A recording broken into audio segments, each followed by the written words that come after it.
Magandang araw po, Doc Willie, Doc Lisa to. Nandito tayo sa Nueva Ecija Convention Center. Nagsalita lang tayo sa isang event ni Dr. Carl Balita. Pero magbibigay tayo ng magandang tips para sa inyo. Ano gagawin bago matulog? Okay, itong mga steps gagawin nyo para magandang tulog nyo at magandang gising. Number 1, paggabi na, mas maganda po nililista natin kung ano yung gagawin bukas. Diba? Para hindi natin makalimutan, para mawala rin sa isip natin yung stress.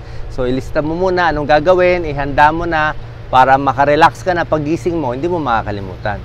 Number 2, dapat aalagaan mo sarili mo. Lalo na pag hapon na, gabi na, pwede maligo, mag-relax, magbasa-basa ng yung mga simple lang para medyo ma-cool down yung katawan nyo.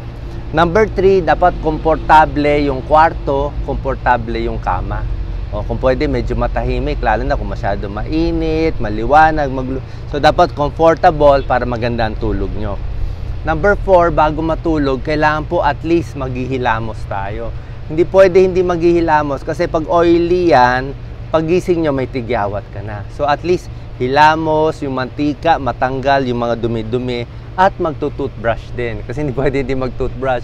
Kasi pagising ng umaga, di ba may tinatawag na bad breath or morning breath. So hilamos, toothbrush, ayan ang pinaka-konting gagawin kung ayaw nyo maligo. Number 5, dapat din, huwag din masyadong busog na busog sa gabi. Hindi pwede yung kakain ng marami, lalamon, matutulog, baka bangungutin ka, delikado. Merong hindi gumigising. So, yung kain mo tamang-tama lang at pagkatapos kumain, konting lakad para matunawan and maghintay ng mga 2 to 3 hours bago hihiga. Palagyan natin, ang kain mo alas 7.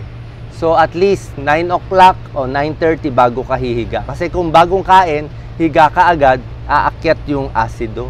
Aakyat yan yung GERD. So, mga ngasimant yan, so hindi maganda. So, kain lang, wait 2 to 3 hours, medyo lakad-lakad para maka-cool down. Number 6, pwede uminom ng mga maligamgam na tubig bago matulog. Kung hindi kayo makatulog, medyo warm na gatas o medyo hot tea. Pwede rin po chamomile tea, nakaka-relax. Chamomile tea, hot water, pwede rin ng saging, pamparelax. Number 7, iwas muna sa kape. Siyempre pag gabi na magkakape ka ba, hindi ka makakatulog. At iwas din sa alak. Marami ginagamit yung alak, pampatulog hindi po maganda. Kasi kung may alak, makakatulog ka nga pero gigising-gising ka rin. Tsaka may hangover ka kinabukasan, hindi maganda. So iwas alak, iwas kape. Number 8, dapat medyo ipa-power down mo yung katawan mo. Kumbaga sa cellphone, ino-off mo muna. So, wag ka muna gana magsa-cellphone. Unti-unti, pa-relax na pa-relax. Para paghiga mo, yung utak mo, hindi yung andar ng andar. Ha? So, medyo pa-power down, cool down. Wala na munang away, galit, sama ng loob. Diba? O gusto mo muna awayin si mister, wag muna. Power down muna tayo. Kung meron kang malaking problema na iniisip, sabihin mo sa sarili mo ganito. Hindi ko muna isipin ngayong araw yung utang o yung delikado. Iisipin ko siya bukas alas 10 ng umaga. Pwedeng ganun Tomorrow 10 o'clock pag-iisipan ko. Pero ngayon, tulog muna. Kasi hindi ka makakatulog buong gabi. Pagod ka.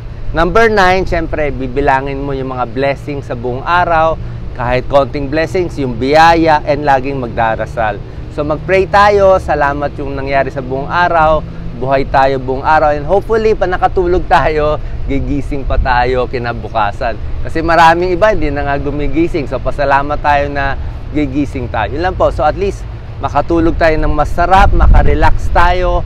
Malaking bagay yan. Ngayon sa mga may insomnia, hindi makatulog, talagang hindi makatulog, diba? Iba nakahiga na. Pwede nyo gawin, higa lang.